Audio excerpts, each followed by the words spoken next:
my passion. I love ride and race motorcycle. Et bonjour, bonsoir à tous et bienvenue dans ce nouvel épisode de la boîte à clapper. Je suis super content de vous retrouver après cette trêve estivale. Je vais pas vous la faire, vous dire oh là là c'était long et tout. Franchement j'ai kiffé, j'ai passé un bon été, il n'y a pas de problème. J'ai pas parlé de MotoGP, j'ai pas eu à sortir mon micro vraiment. Donc je vais pas vous faire genre c'était trop long, pas du tout. Mais je suis quand même content d'être de retour pour débriefer la course de Silverstone. Et pour ce faire l'équipe est un petit peu spécial. Comment va Maxime déjà ? Ça va bien toi mec ? Eh ben écoute, ça va. Est-ce que t'as passé un bon été ? Bah ouais, bien. Juste, pas fini, est-ce qu'on peut se demander quelle course c'était avant la pause estivale ? Avant la pause estivale, c'était Assen. Ouais. Et c'était comment mec ? Non mec, alors ça commence. Alors d'abord on va présenter notre invité et après tu pourras me clasher. Après on s'insulte. Voilà, on va faire ça. Et oui, vous l'avez compris, on a un invité pour cet épisode, c'est Monsieur Rémi Guyot. Comment ça va ? Salut tout le monde, bah écoute, ça va bien, ça va nickel. Merci beaucoup d'avoir accepté l'invitation, au pied levé en plus. Ouais, mais pas de souci. Alors du coup, je vais te laisser un petit peu carte blanche pour te présenter ton actu. Qui es-tu ? Que fais-tu ? Vas-y, fais-toi plaisir. Ok, bah écoutez, je suis Rémi Guyot, j'ai travaillé 4 ans au GMT 94, donc c'est une équipe qui roule en endurance moto, enfin qui a roulé en endurance moto et qui est maintenant en superbike, donc je suis le fils de Christophe Guyot qui est un team manager, et maintenant j'ai arrêté de travailler avec ma famille et je travaille chez Eurosport en tant que pigiste, donc je commente le superbike avec Rémi Tissier, je commente un peu le sport mécanique sur Eurosport. Dans le futur, j'espère que je pourrai avoir d'autres médias aussi, faire d'autres sports aussi, et puis du coup là j'ai pas trop de piges sur ce mois d'août, donc c'est pour ça que c'était facile pour moi de venir sur le podcast et je me lance aussi sur Twitch pendant un mois avec beaucoup d'assiduité, comme ça je suis sûr de pouvoir être régulier, donc voilà, n'hésitez pas à venir, on va bien rigoler aussi.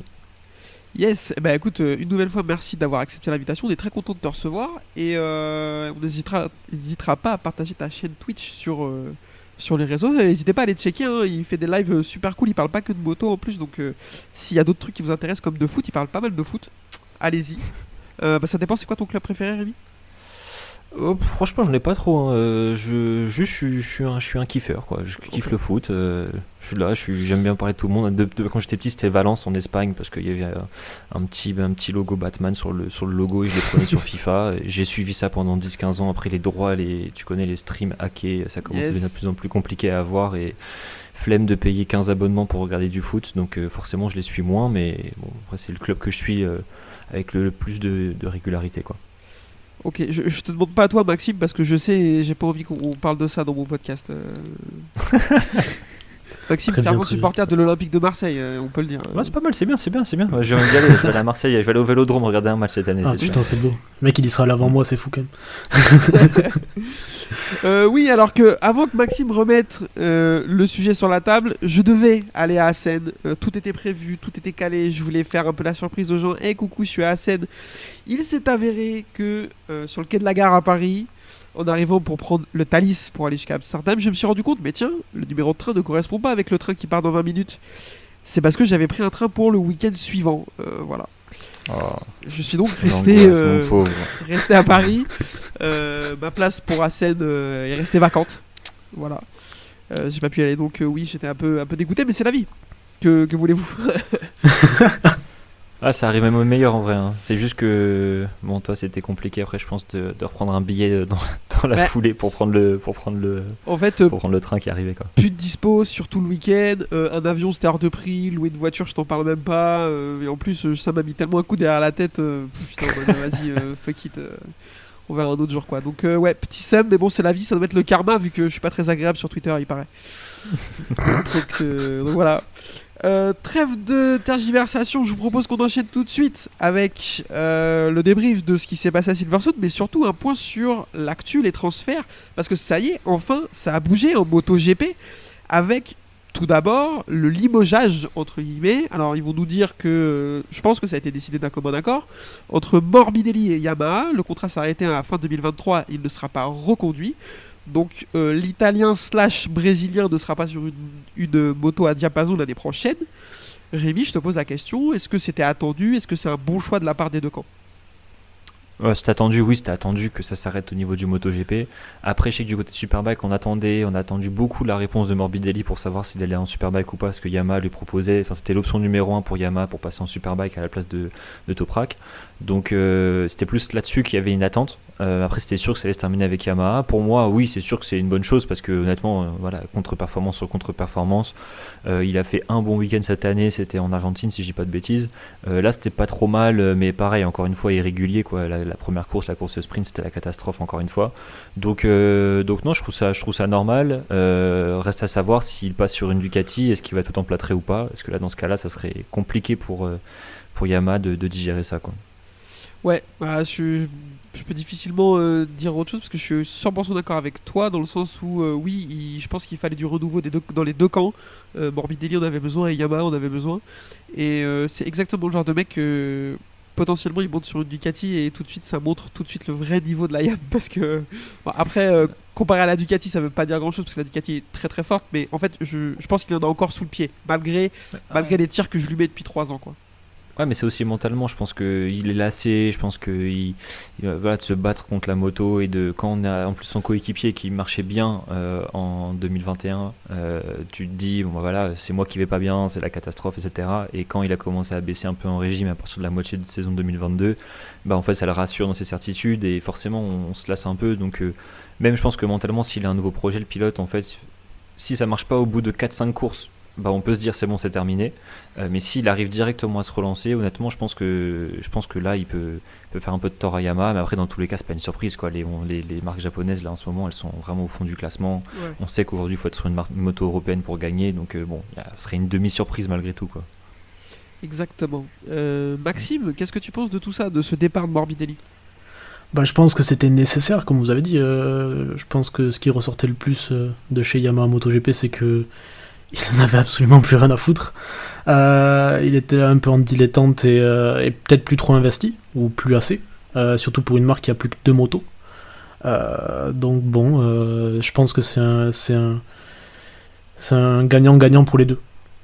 C'est ce qui ressort apparemment. Ce qui se dit, c'est que au lieu de passer du temps à travailler chez Yam, il passait du temps au ranch à faire le zazou avec ses copains, quoi. Alors après, c'est de l'entraînement pour lui, mais quel est le niveau d'investissement qu'il avait avec Yamaha depuis 3 ans? Ça, on le sait pas, mais potentiellement, il n'était pas au niveau attendu, quoi. Ouais, Je sais après, que même, excuse-moi, désolé, je t'ai coupé, mais Non. je crois que même du côté de chez Yamaha, je sais qu'on a eu quelques retours et apparemment même au ranch, il se faisait déposer par tout le monde, etc. Enfin, j'exagère un peu en disant ça, quoi, mais, Ok.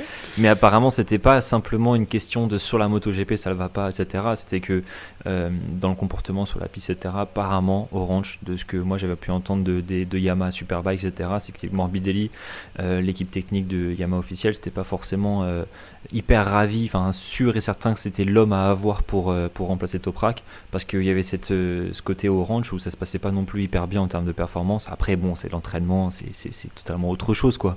Mais en tout cas du côté italien, c'était pas forcément la joie absolue à l'idée d'accueillir Morbidelli en Superbike aussi, quoi. Toi, t'avais autre chose à dire, Maxime, sur Morbidelli ou j'enchaîne sur mec, Rins? mec, écoute, on a des insides, qu'est-ce que tu veux que je te dise de plus? J'ai des visions que depuis mon canapé, moi. Non, mais Yes. à part que le mec, forcément, je sais pas comment ils l'ont traité non plus en interne, quoi. Donc peut-être qu'à un moment donné, ça l'a un peu aussi démotivé et qu'un nouveau projet lui remettra peut-être un peu la tête dedans, quoi, entre les blessures et le fait qu'il se fasse déposer. Peut-être qu'il était pas au top. Plus en plus, si à l'intérieur il l'écoute pas forcément ou il se sent pas très crédible, ça peut être compliqué dans sa tête, je pense. Yes, bah de toute façon, un changement de moto pour lui ne pouvait être que bénéfique pour sûr psychologiquement déjà. Pour l'instant, pas de guidon pour l'année prochaine, donc on va voir. Ce qui est sûr, c'est que son guidon à lui, chez Yamaha, est repris par l'ami Alex Rins. Après une saison tronquée de blessures chez Cecchinolo, il va aller devenir le coéquipier de Fabio Quartararo. Et là, je suis super intrigué par votre avis là-dessus parce que j'ai entendu tout et son contraire et j'ai un avis un peu particulier. Donc, je vous pose la question, Maxime, qu'est-ce qu'on pense de cette arrivée chez Yamaha? Ah, c'est un peu un gamble, hein. C'est pile ou face, hein. C'est-à-dire que tu passes d'un moment où t'as 4 motos à 2, tu te plains parce que ça fait 3 ans que t'as qu'une seule personne qui est viable sur l'usine, et tu prends un mec qui t'es pas sûr qu'il fasse l'entièreté de la saison dessus, quoi. Enfin, c'est quand même quelqu'un qui se blesse souvent. Je pense que Ouais. t'as besoin de retour technique, retour d'infos pour développer. Peut-être que Rins c'est pas mauvais là-dessus, mais en tout cas, ça t'assure pas toujours de moto à temps plein avec un Top Gun dessus. Mais après, hors de ça, dommage que sa blessure tombe maintenant parce qu'il était vraiment sur une sacrée forme, je pense. Il surperformait sur la Honda et sortait d'une bonne fin de saison avec la Suzuki, donc avoir le Rins qui retrouve, quoi. Rémi, qu'est-ce que toi tu penses de cette arrivée pour Yamaha? Pour moi, honnêtement, je pense que. Franchement, je pense que c'est une très bonne chose. Honnêtement, je pense que c'est. Que le pilote sur la Suzuki, déjà la Suzuki, la Yamaha en termes de comportement de moto, on sait que ça se ressemble plus ou moins. Je veux dire que les pilotes qui vont performer sur la Suzuki, dans la théorie, on entend souvent que c'est des pilotes qui peuvent performer sur la Yamaha, on l'avait vu avec Vignales notamment. En termes de pilote, pour moi, cette année, il se blesse beaucoup, il tombe beaucoup parce que voilà, il a une Honda malheureusement pour lui. Sur la Suzuki, il tombait quand même pas mal. Il s'est fait battre par Mir en vrai en 2020 et sur des saisons complètes. Donc ok, mais je pense que la stratégie de Yamaha derrière, c'est de faire en sorte que Fabio il soit de nouveau aux avant-postes. Et on sait que Fabio, de ce qu'on comprend maintenant après une saison et demie hyper compliquée, c'est qu'il a besoin d'être poussé un peu, quoi. C'est un peu comme voilà, faut avoir une carotte devant, c'est-à-dire qu'il va avoir besoin de moments où il va avoir un pilote devant lui en qualif qui va lui coller 5 dixièmes sur une séance pour le remettre en question, pour pas qu'il focalise simplement sur son matériel, mais qu'il se focalise sur lui aussi, parce que bien sûr qu'on sait qu'il y a un déficit de matériel par rapport aux motos italiennes, mais je pense que le pilote des fois peut mieux faire. Et lui-même il s'en est plein en vrai de Morbidelli, du fait de se dire je sais pas ce que la moto elle vaut, parce qu'en soi il est tout le temps 17ème, 19ème, 20ème, et que du coup pour lui c'est compliqué de se positionner. Et je pense que Rins, ok, il va pas avoir la régularité d'être dans le top 5 à la fin peut-être, voilà, mais c'est sûr qu'il va être sur des podiums. Je pense même qu'il peut gagner des courses, mais c'est aussi, ça dépendra de la Yamaha comment elle évolue bien sûr, mais je pense vraiment qu'en termes de paris, pour moi ça me paraît totalement cohérent, et je vois bien l'association des deux, quoi. Yes, bah écoute, je suis assez d'accord avec vous deux, dans le sens où pour moi c'est inespéré pour Yamaha d'avoir un line-up de pilotes aussi fort avec la moto qu'ils ont. C'est-à-dire que quand tu as une moto comme ça, avoir Fabio Quartararo et Alex Rins, c'est invraisemblable. Je suis désolé, mais tu prends Aprilia, ils ont 4 motos, elle est largement meilleure que la Yamaha, la moto, sauf que j'ai l'impression que les 2 pilotes Yamaha sont plus forts que les 4 pilotes Aprilia. Enfin, dans mon Oh, esprit. t'abuses. J'abuse un peu, mais ok. Un petit peu, ouais. T'abuses fort. Oh, Parce qu'en état Ouais. des choses, je pense que Espargaro est un meilleur développeur que Quartararo. Vignales, tu peux dire ce que tu veux, mais c'est pas, moi j'ai c'est le pas enfin, mauvais. Et Oliveira, quand il a son corps entier sur lui, de ses pleins moyens, ça joue aussi. Donc, je suis moi pas j'ai le sûr. choix. Moi j'ai le choix entre les 6. Pour moi, les 2 qui arrivent en tête, c'est Quartaro en 1, et après je réfléchis entre Rins et Espargaro. Voilà. Après, moi alors, bon, pour surtout revenir sur ce que disait Rémi, et ça je suis 100% d'accord, c'est-à-dire que avec Rins sur la moto, tu vas savoir ce qu'elle vaut, parce que lui, il va en tirer 100%. Si elle est capable d'aller gagner une course, il va le faire. Par contre, potentiellement, les 2 autres, il la met en 8 dans le bac à gravier. Ça, c'est potentiellement ça. Ouais, c'est ça, c'est possible. Après, c'est juste, je me dis que honnêtement, le pilote, ce que tu attends de lui, c'est que je pense qu'il y a un minimum de régularité. C'est que vraiment, avec Morbidelli, il se retrouvait tellement de fois relégué à 1 seconde de Carta ou 1 seconde et demie, et tu sais qu'avec Rins ça arrivera pas, que l'écart il va être plus resserré. Il peut être irrégulier, il peut se tomber, etc., mais sur un tour tu le verras jamais 17ème ou 18ème, excepté vraiment si la moto c'est une catastrophe ou qu'il perd une confiance absolue ou quoi que ce soit. Mais je pense que tu as beaucoup plus de régularité malgré tout, quoi. Tu as un pilote qui est en confiance, qui même quand il tombe il remonte sur la moto, il va vite. Voilà, c'est pas un pilote qui se prend trop la tête, quoi.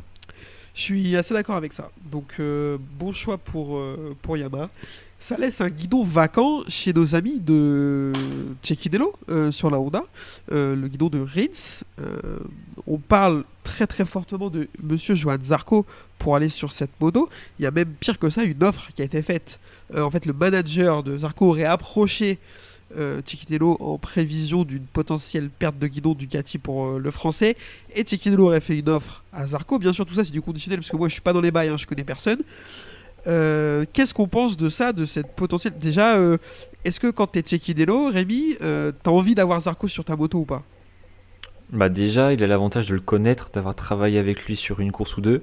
Je crois que je sais plus quelle année c'était, mais il a déjà roulé avec lui, donc déjà il sait comment le pilote il est dans le box, est-ce qu'il est capable de se sentir bien avec lui, etc. Parce qu'en vrai c'est important Ouais. d'avoir un pilote qui est bien accueilli par l'équipe technique, etc. C'est important. Donc déjà, si je crois que c'est même un contrat de 2 ans qu'il lui a proposé, si j'ai pas de bêtises, c'est ce qu'on dit en tout En cas. fait, la différence, c'est ça, c'est que chez Ducati, on leur proposera un contrat d'1 an à Zarco, et potentiellement chez Ducati, il travaillerait sur un contrat de 2 ans, ce qui, à l'âge qu'il a, serait quand même assez intéressant pour lui. Bah ouais, parce qu'en plus je crois que Ducati en gros depuis ça fait plusieurs saisons qu'ils ont ça en tête, mais c'est que au moment où Bautista va partir du Superbike de chez Ducati après 2024 quoi, c'est de mettre Zarco sur la moto officielle. De Ah ouais ce que je comprends en gros c'est la stratégie. Bah, chaque année on entend Zarco relié au Superbike un petit peu, et aujourd'hui le pilote qui a l'expérience etc. Un peu un profil Bautista entre guillemets à Zarco en vrai, tu vois, c'est le genre de profil qui de champion du monde dans les catégories intermédiaires, il arrive en MotoGP pardon, il performe mais de manière aléatoire, bon il performe bien plus que Bautista malgré tout, mais Oui. c'est quand même le genre de profil un peu semblable. Il peut arriver sur une genre de pilote qui peut rouler très vite jusqu'à 38-39 ans, tu vois. Et pour moi, il peut aller sur du Superbike après, mais c'est juste que lui, ça l'intéresse pas, de ce que j'ai compris.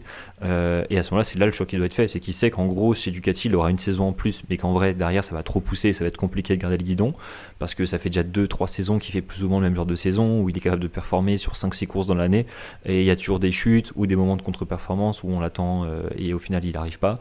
Donc la première victoire n'arrive pas non plus. Donc c'est juste qu'à un moment on sait que Ducati va se lasser et voudra donner sa chance à quelqu'un d'autre. Donc ça je comprends. Mais c'est vrai qu'il apporte de la régularité aussi parce que voilà, malgré tout dans les conditions mixtes il est toujours là, etc. Donc bref, à la fin je pense que si j'étais Johan, honnêtement je pense que je resterais sur la Ducati. Dans la mesure où je préfère faire une saison où je sais que j'ai le matériel qu'il faut pour gagner plutôt que de juste être en MotoGP pour être en MotoGP, parce qu'aujourd'hui quand tu es dans le team LCR c'est ce que t'es juste là parce que tu es en MotoGP et tu t'espères pas grand chose, sauf Rins qui a fait un truc de fou, et même Johan quand il était allé sur la Honda c'était pas ridicule, hein. La Honda était pas encore si mal que ça, je crois qu'il avait fait des top 10 mais c'était pas non plus la révélation ou quoi que ce soit, donc non, moi à mon sens c'est plutôt une question de ce que veut le pilote, du niveau salaire aussi c'est important, des sponsors, voilà ce qu'il va gagner et de ce qui le motive. Donc ça après c'est un choix personnel, je pense que c'est lui qui décidera quoi. Yes, Maxime, même question. Ça a été plutôt bien expliqué par Rémi. Je sais pas si tu as quelque chose à ajouter. Moi, non, pas sûr. Hein. Bah, mec. Non. Moi, ce qui me fait peur un peu, c'est voir Zarco sur une Honda. Faut se rappeler quand il était chez KTM, quoi. Sur une moto qui marchait pas forcément. Il a vite été frustré. Il a eu du mal à prendre son temps. Voilà, bon après, il était sur une équipe usine, il fallait que ça marche. Là, il aura moins de pression sûrement et des excuses, beaucoup plus que quand il était chez KTM en tout cas.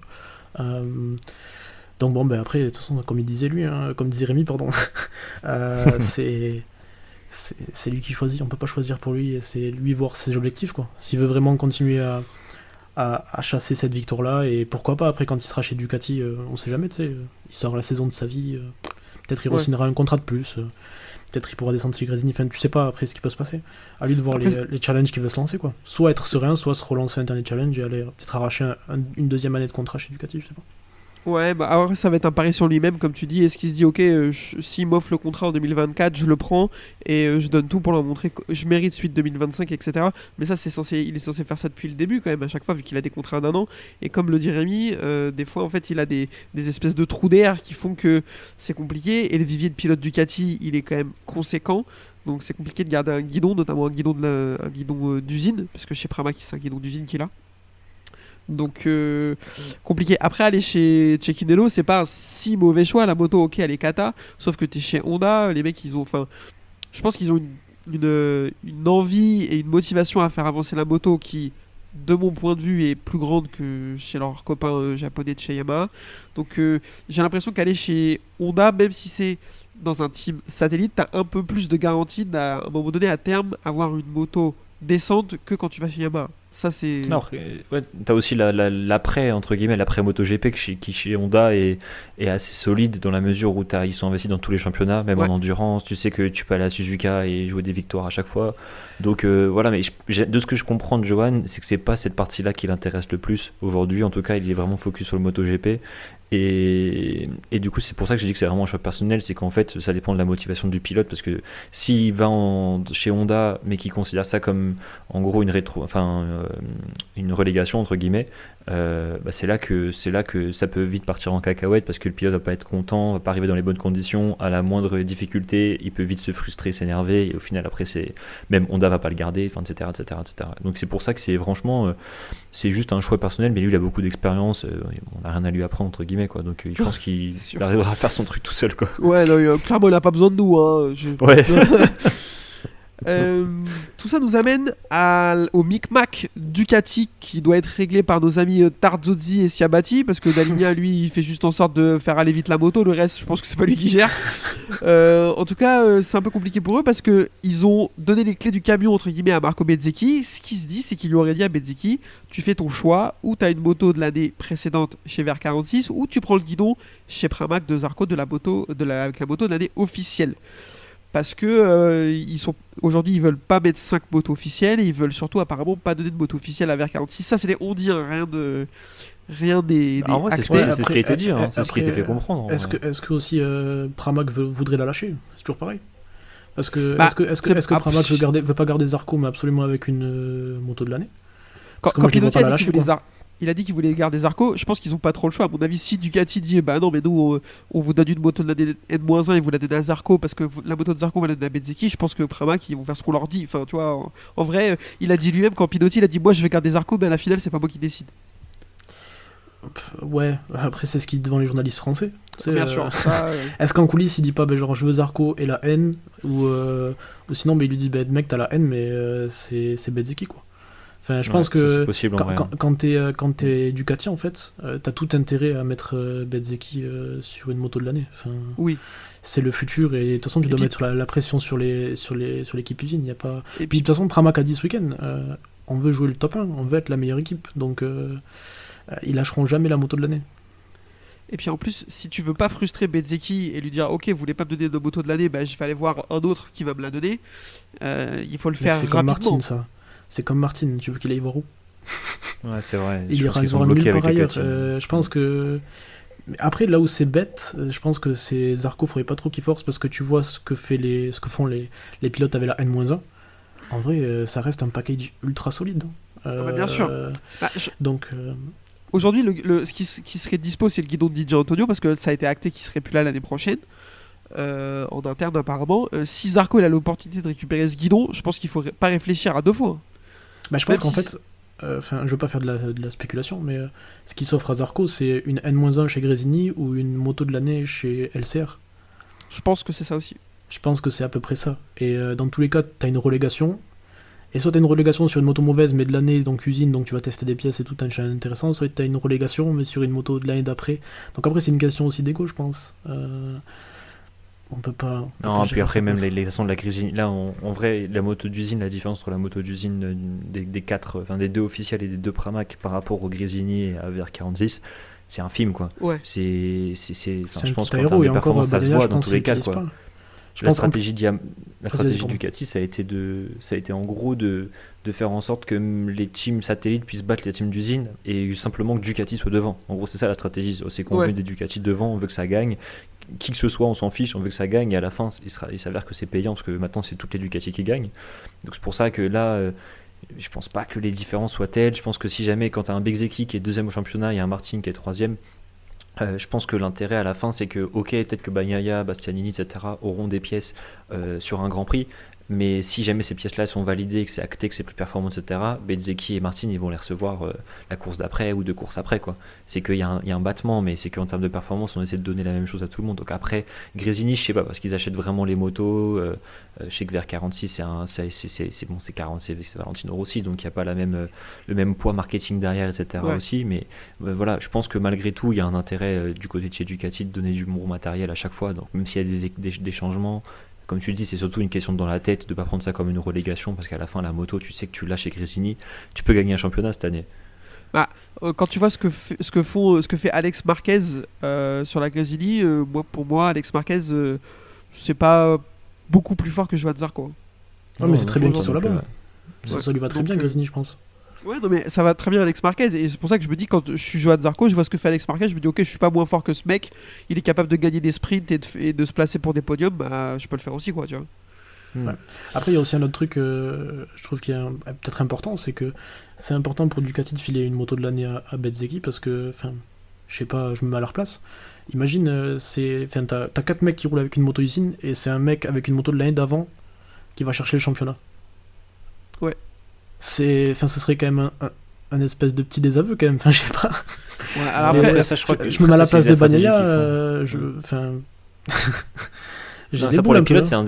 c'est compliqué à avaler pour les pilotes parce qu'ils sont dans l'équipe d'usine et on sait que c'est eux qui ont les plus gros salaires, etc., etc. Mais je pense que la stratégie de Ducati, quand elle décide de donner des bonnes motos à Gresini et à VR46, c'est que derrière elles sont prêtes à assumer ce risque-là, quoi.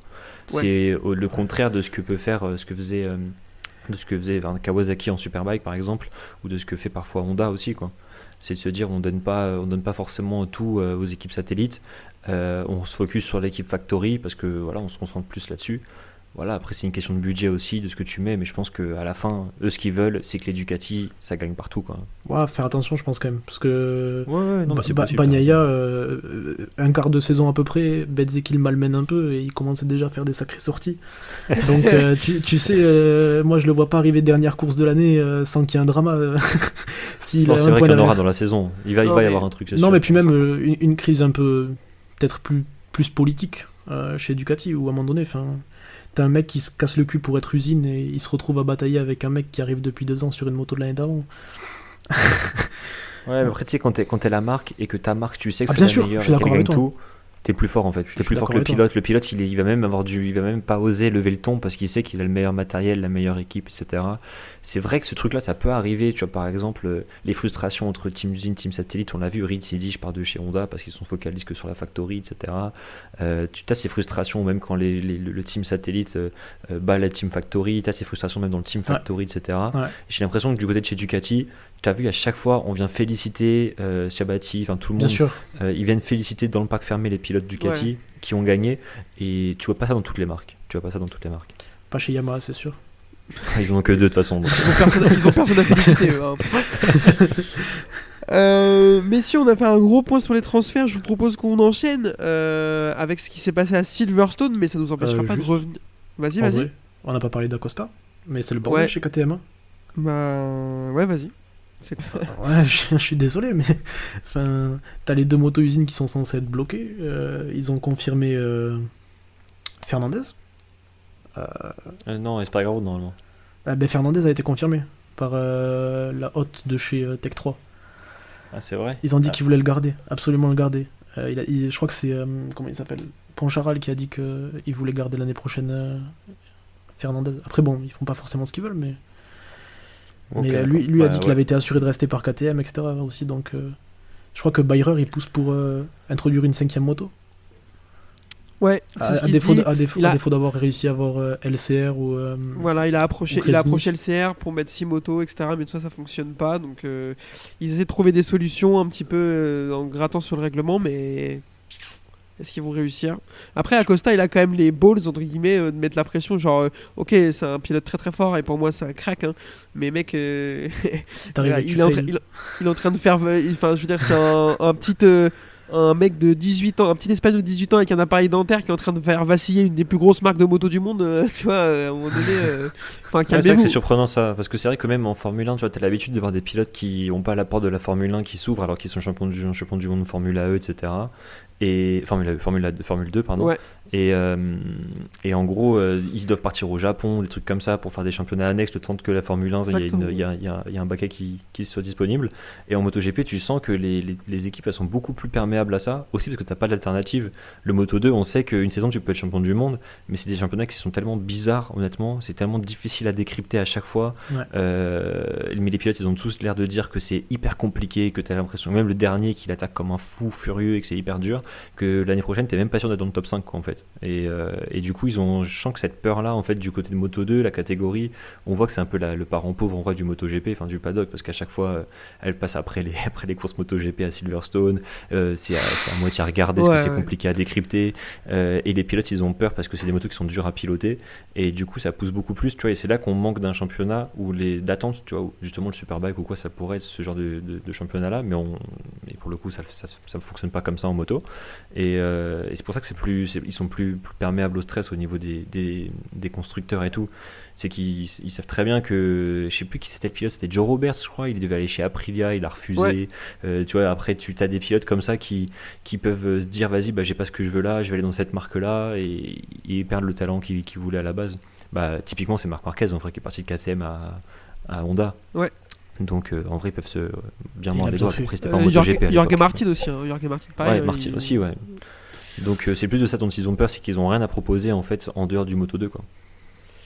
Exactement, mais moi je trouve qu'il a la conf quand même, hein. Il se pointe au micro, oui, bah moi je vais en moto GP, j'en ai rien à cirer, il est où le problème? Je dis, frère, calme-toi quand même. Ouais, Ouais, c'est vrai, mais c'est il a vrai. Mais bon. Il a l'ego un peu gros quoi. Il a Ouais. toujours eu la conf et ça a toujours marché aussi, quoi. Donc, Yes. pas d'intérêt qu'il redescende pour l'instant, je pense. Est-ce qu'on a fait le tour, messieurs? Est-ce qu'on peut passer au débrief de ce Grand Prix? C'est parti pour la course Moto 3. La course Moto 3 sur ce circuit de Silverstone, et la première question, je la pose à tout le monde, donc Rémi, tu n'y échapperas pas. Que penses-tu de ce circuit? Moi ce que je pense de Silverstone. Ouais. J'ai vu sur Twitter que t'étais pas très content. Moi j'en Non. suis plutôt content. Alors, en fait, moi, alors, pour être transparent, c'est un de mes circuits préférés au monde. Je l'adore, mais c'est un circuit de voiture en fait. Et je trouve que, alors, il me dérange pas spécialement au calendrier MotoGP, mais à mon avis, Donington serait mieux, même si avec les MotoGP actuels, je me demande s'il est pas un peu petit. À Ouais, mourir. en fait le truc, Donington c'est vraiment petit, et je sais que déjà en Superbike les pilotes, tu vois, ils disent qu'ils s'arrêtent jamais. Au niveau des avant-bras, etc., c'est compliqué apparemment. Mais honnêtement, ce que j'aime bien à Silverstone, c'est que déjà, ce qui est assez bizarre, c'est que c'est un hyper grand circuit et les écarts sont souvent ultra serrés. Ouais. Et surtout, c'est que tu vois en termes de pilotage, c'est qu'en fait le circuit, tu sais, c'est cassure rapide avant les lignes droites. En fait, quand tu suis un pilote, j'ai l'impression que c'est plus facile en fait de pouvoir remonter sur un pilote et du coup de faire un dépassement et de se positionner pour doubler au frein au bout d'une ligne droite. Et il y a des circuits où c'est pas comme ça, tu vois. Ouais. Et je trouve qu'on a quand même beaucoup de dépassements. J'ai pas les stats ou quoi que ce soit en termes de nombre de dépassements et tout, mais je trouve qu'on a un circuit qui est long, qui est grand, donc c'est-à-dire que moi je trouve ça plutôt cool qu'il y ait pas mal de virages. 2, c'est serré. 3, il y a des dépassements. On a eu des courses de fou en vrai, le dépassement de Rins sur Marquez dans le dernier Incroyable, virage, etc. celui-là, ouais. Enfin, tu peux avoir des trucs, tu vois, les pneus ils sont mis à contribution, c'est compliqué. Il pleut, il fait souvent froid. Enfin, moi, c'est des trucs que, en tant que pilote, je sais pas si je kifferais, mais en tant que spectateur, je trouve ça cool, tu vois. Après, c'est juste la question où, par contre, est-ce que c'est vraiment bien? C'est le fait qu'on en parle que dans les tribunes, il y avait personne. Enfin, c'était vide. Ah ouais. Sans- Ça passe la semaine juste après la Formule 1. Les gens, ils ont déjà dépensé, je sais pas combien de centaines d'euros le week-end d'avant. D'enchaîner d'un point de vue, en fait, ça serait intéressant si d'un point de vue entre guillemets écologique, tu te dis vas-y, on fait les deux grands prix côte à côte, comme ça on garde les mêmes infrastructures, on garde tout pareil, on partage entre Liberty Media et Dorna le fait de l'organisation des grands prix. Ok, tu fais un truc cohérent, tu vends les deux packs, tu vends pack Formule 1, pack MotoGP, Ouais, c'est clair. tu fais une stratégie marketing, un truc un peu novateur, ça peut être intéressant. Mais là en fait, j'ai fait chacun de son côté, juste on met les deux trucs côte à côte, on s'en fout. Il y a personne dans les tribunes alors que c'est l'Angleterre quand même, quoi, c'est un truc important. Et je trouve que c'est juste ça que je trouve nul, c'est de se dire que t'es en Angleterre et qu'il y a personne. Je trouve que ça n'a pas trop d'intérêt au final, quoi. Ouais, le parallèle Il y a eu- fait mal, je trouve, entre les États-Unis et l'Angleterre. Pareil, entre Formule 1 et Angleterre, enfin, entre Formule 1 et MotoGP, pardon. Où t'arrives à remplir, mais les États-Unis, les images, quand il y a la Formule 1, c'est indécent le monde qu'il y a. Et c'est là où tu vois que la MotoGP touche quand même vachement moins de monde, et moins de monde depuis qu'il n'y a plus Rossi, malheureusement, je pense. Oula, moi j'aurais pas tenu cette conclusion, mais ok. Ouais, je sais pas trop aussi. En fait, j'ai l'impression que les journalistes anglais, en tout cas qui suivent, etc., j'ai l'impression que c'est aussi une question de calendrier, comment c'est fait, la promotion.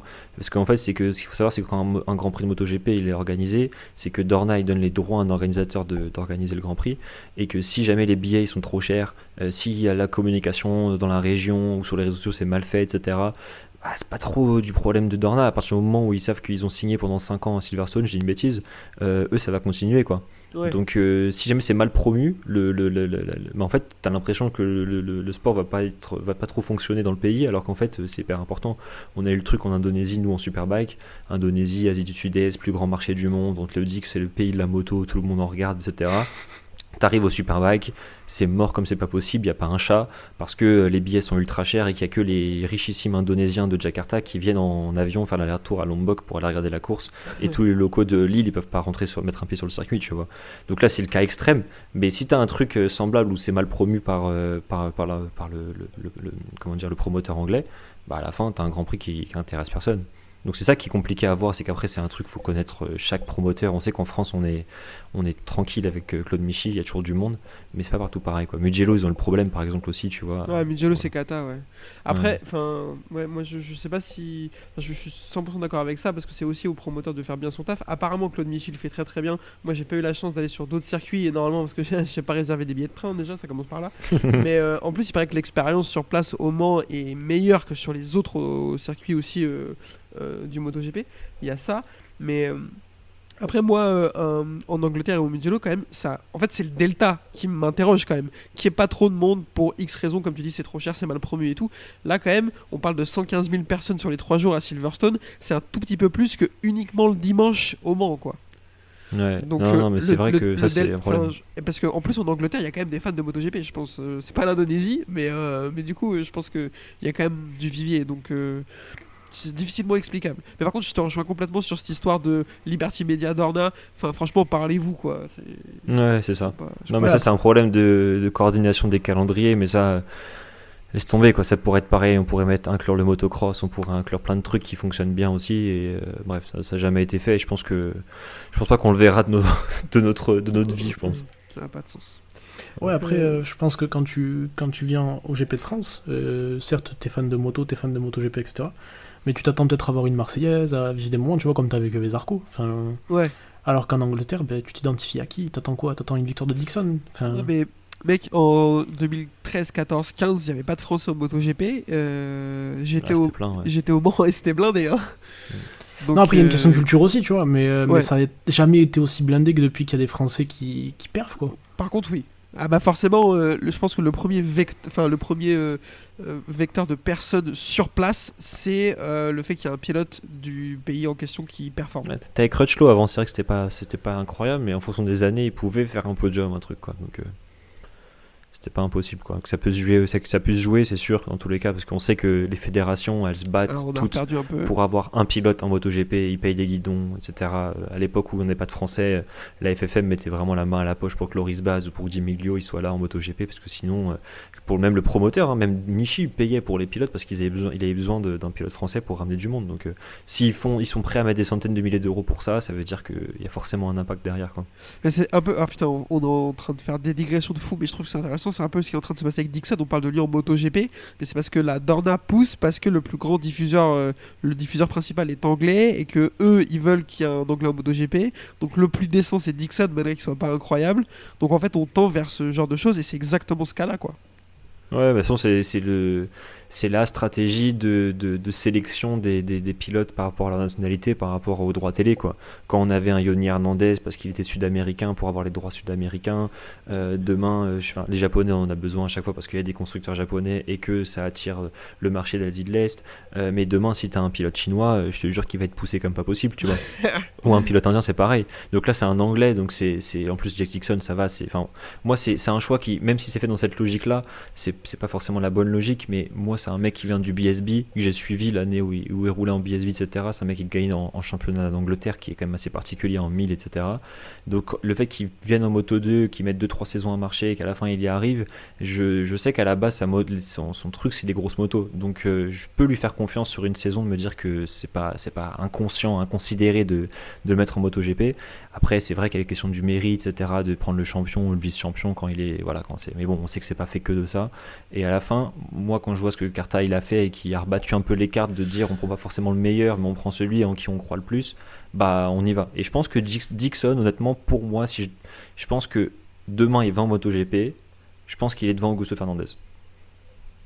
Oula, alors ouais, ça c'est mon petit truc à moi, tu vois. Moi je te le dis, je pense qu'il monte, pour moi il est devant Augusto Fernandez. Tout à l'heure, mais là c'est giga intéressant. Moi je partage pas du tout ton analyse sur Jack Dixon.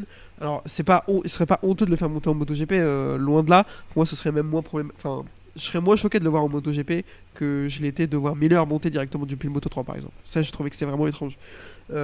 Mais cette espèce de logique que je comprends me dérange un petit peu, de dire moi j'ai envie de voir les 22 meilleurs pilotes. Alors je suis pas né de la dernière pluie, je sais que c'est pas comme ça que ça fonctionne, je sais que d'abord c'est une histoire d'argent et qu'on a besoin d'argent, on a besoin de montrer ce sport, etc. Donc je le comprends, il n'y a pas de souci, mais ça me dérange un peu quand même. Ce que tu dis sur Dixon, moi je connais bien moins son background que toi, donc je vais te faire confiance. Si lui de base c'est de la grosse cylindrée sur lequel il performe, pourquoi pas.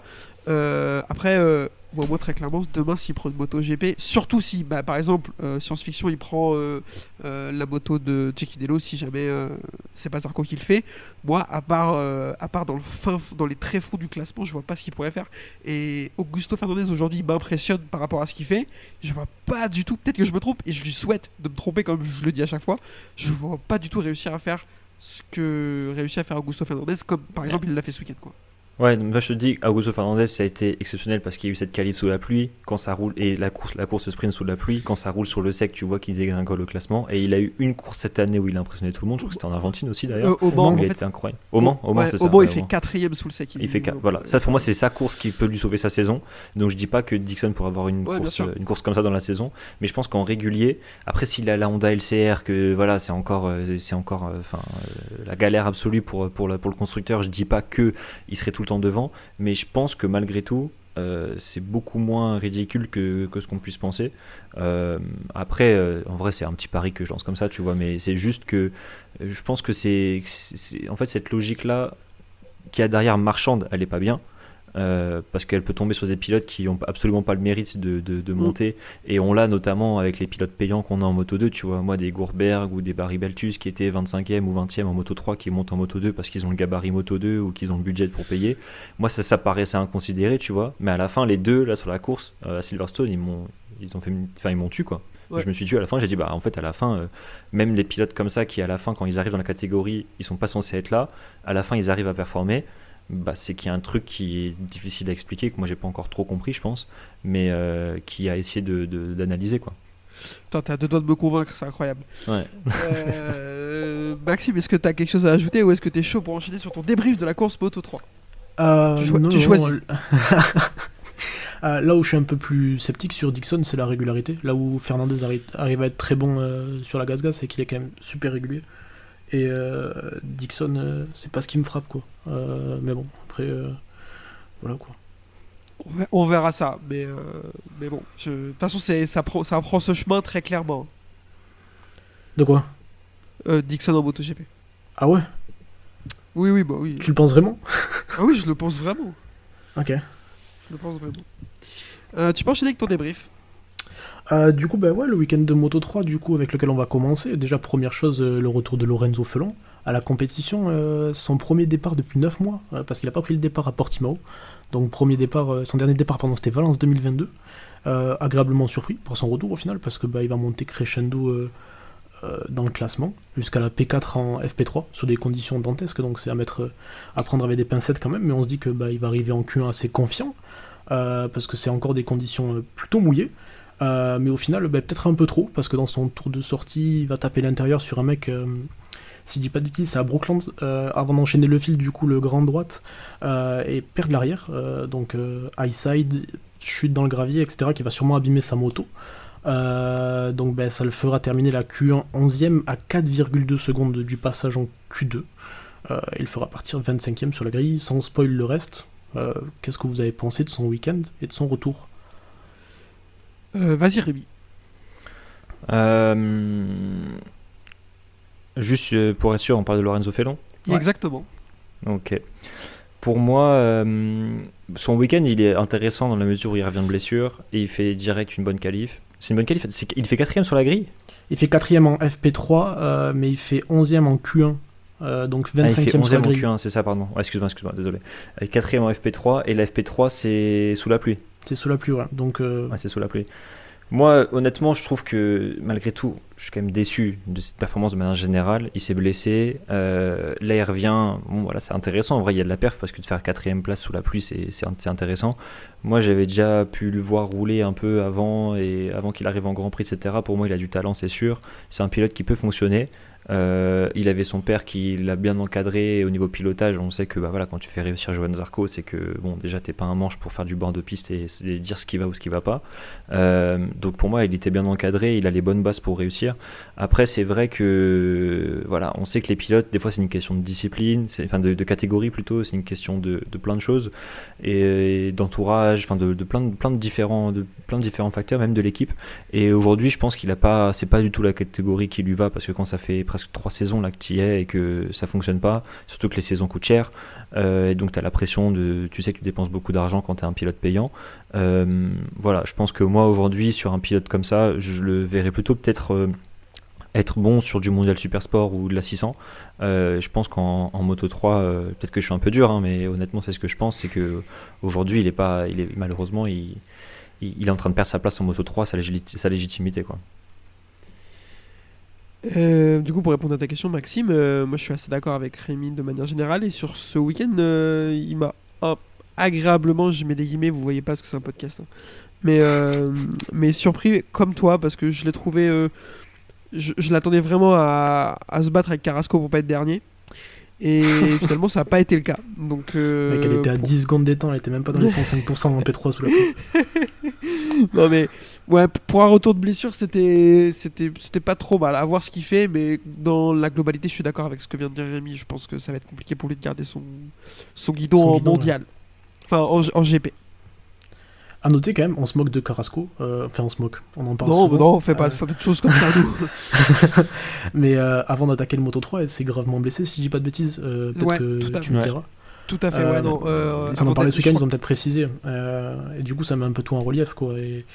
Et bon, après, elle prend peut-être le guidon de quelqu'un sur une bonne moto, pour le coup, dans une bonne équipe. Mais bon, ça peut mettre aussi un peu tout en relief, quoi. Tu vois, typiquement, sur ce qu'on disait, c'est que quand tu la voyais en 300, parce qu'elle était championne du monde 300 en super sport, déjà, elle a éteint tout le monde, en vrai. Bon, après, il y avait les rumeurs à chaque fois de triche, de trucs, de machin, parce que, en vrai, les autres, ils avaient le seum, enfin, qu'on le dise, c'est que quand tu te fais battre par une fille qui est légère, qui a une moto qui marche bien, là, c'était l'année des Kawasaki où ça marchait bien, etc., et qu'elle est championne du monde.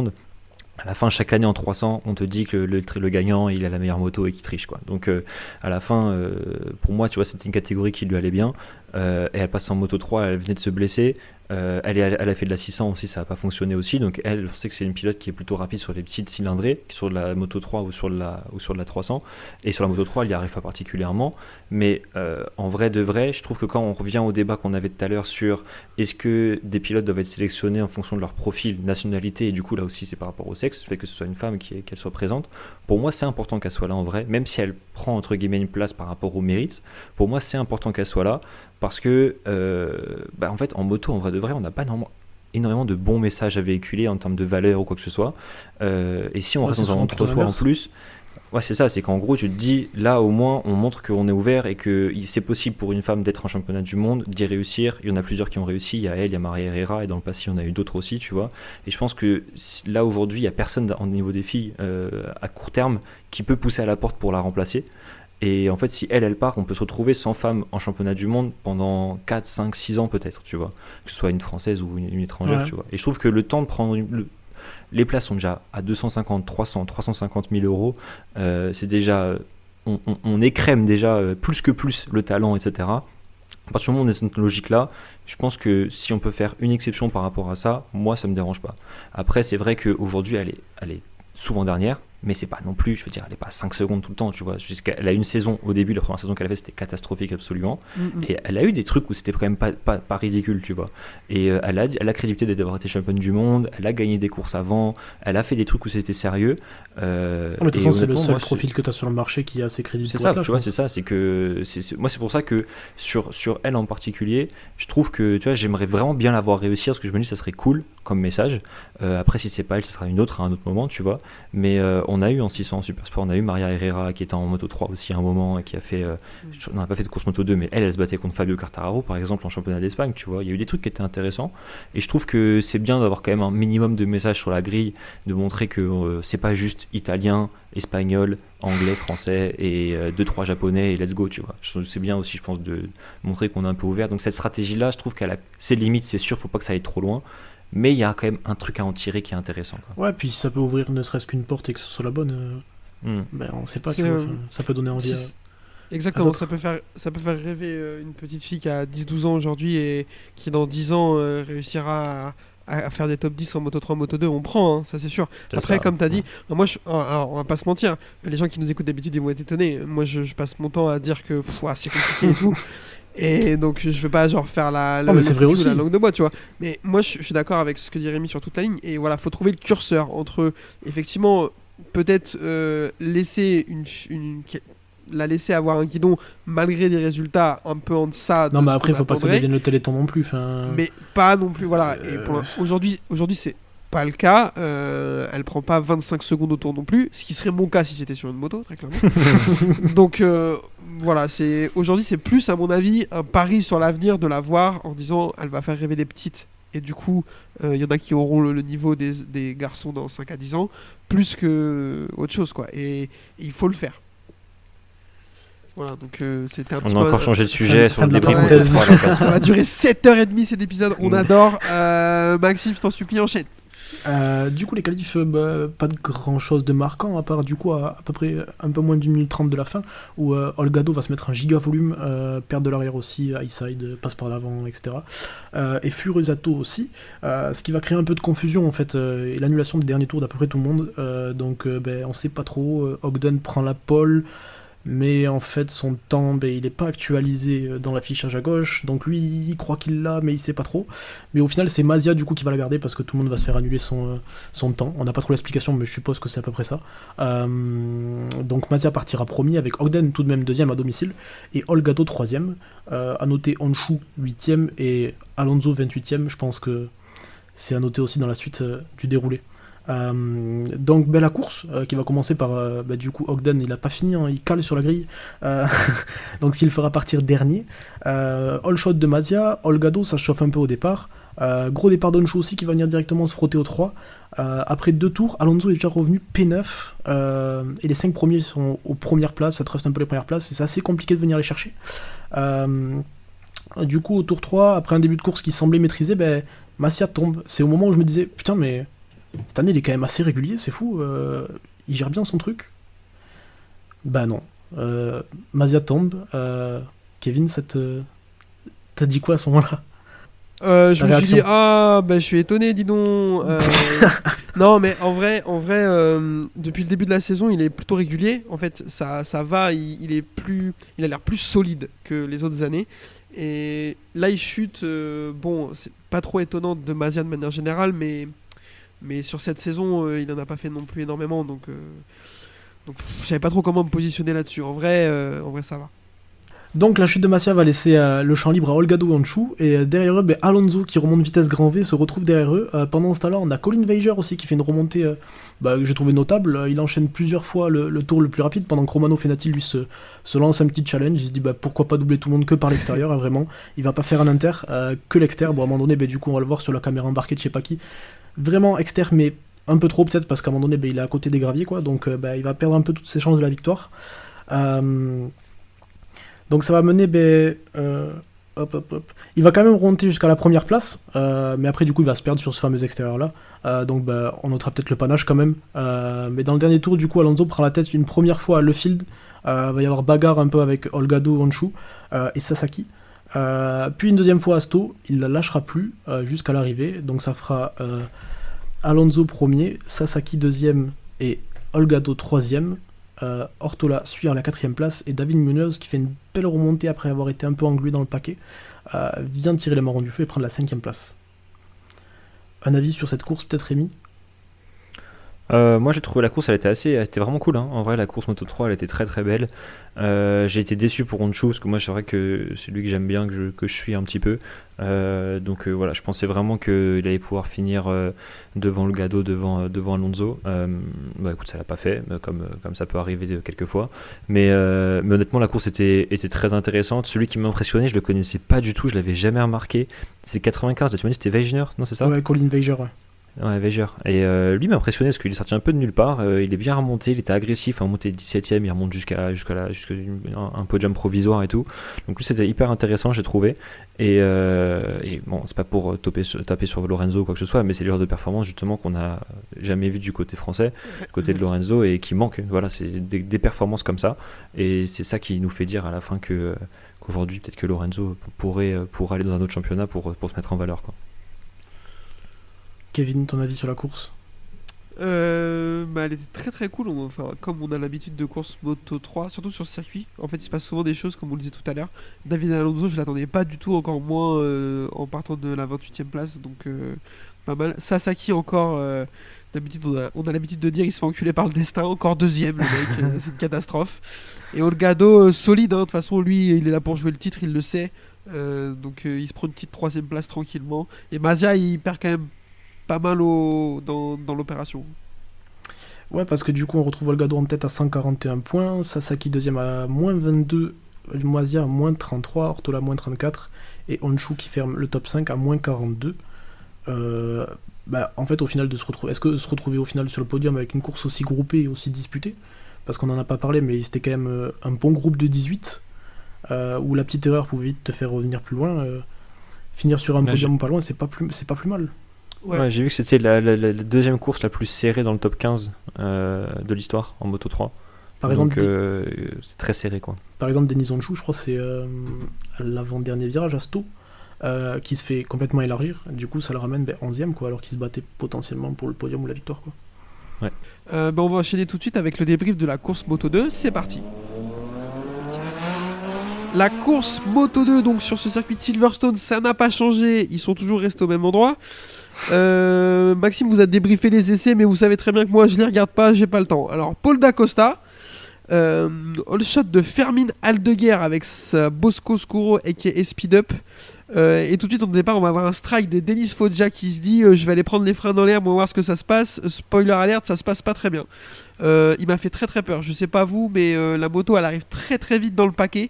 Il dégomme 3 autres pilotes je crois. Ça aurait pu très mal se finir. Je sais pas si vous l'avez vu. Ouais. Surtout que le champ de la caméra, mec, tu le vois juste dans l'herbe, tu vois qu'il va arriver, le champ de la caméra se tourne, tu pars sur un autre plan, et là tu le vois juste arriver pleine balle au dernier moment, mec.